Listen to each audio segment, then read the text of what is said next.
Can you guess the rule for the series of these 3 numbers? Stop the video here and share your assumptions in the comments below.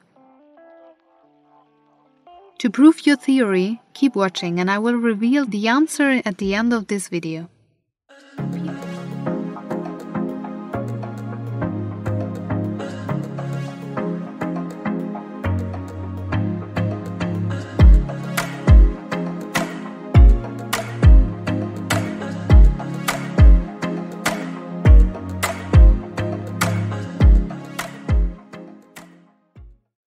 Widen conducted a series of experiments in the 1960s to demonstrate that people are indeed biased towards confirming their existing beliefs. Therefore, he constructed a rule for the sequence of 3 numbers, and the subjects were asked to identify this rule that applies to the series. The subjects had to find out sets of 3 numbers to prove their assumptions about the rule the experimenter had in mind. For every set of 3 numbers the subject came up with, the experimenter told them whether it satisfies the rule or not, until the subject came up with the right rule.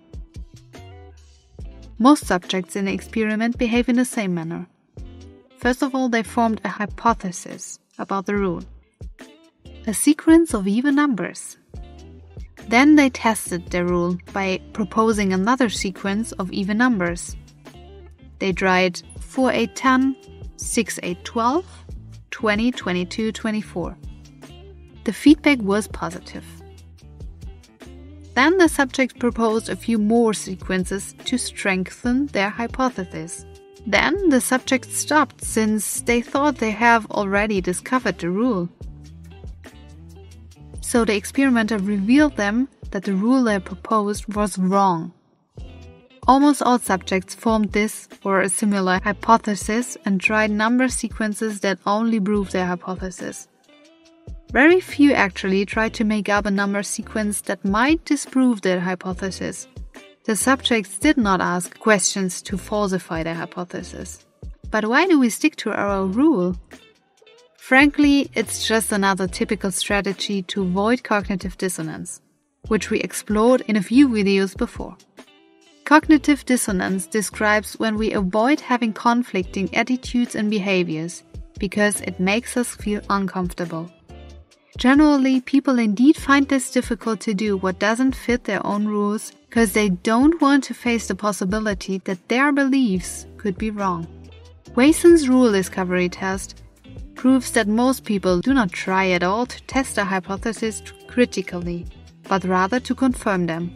People tend to favor information that confirms their preconceptions or hypothesis, whether the information is actually true or false.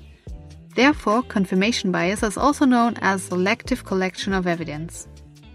Confirmation biases impact how we gather information, but they also influence how we interpret and recall information.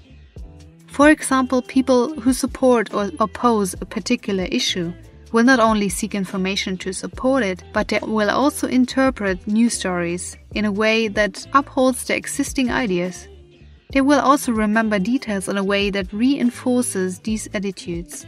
This can be extremely dangerous if it comes to political or organizational decisions. So, what can you extract from this experiment for your own life? Confirmation bias makes us think inside an echo chamber, thereby restricting our ability to think outside the box. It makes it difficult for us to comprehend and accept ideas or beliefs that are outside of our own. Therefore, it can reduce the amount of innovation and progress we make as a society. On an individual level, it can stall career progress if we cannot adapt to new scenarios.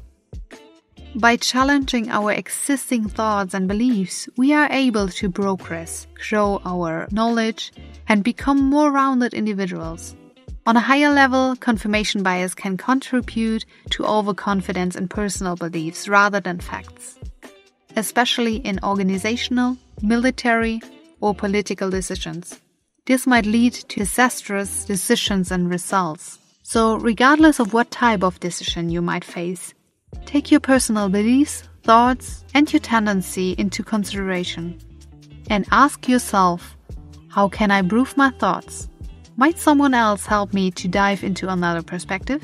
The first step into a new perspective is always to be aware that you succumb to the phenomenon of confirmation bias. As soon as you recognize it, try to be open-minded, or at least find ways to put you in a contrary position. Just as an experiment, prove your theory from an outside perspective. That process can be applied to all kinds of decisions. And what was the rule for the series of numbers now?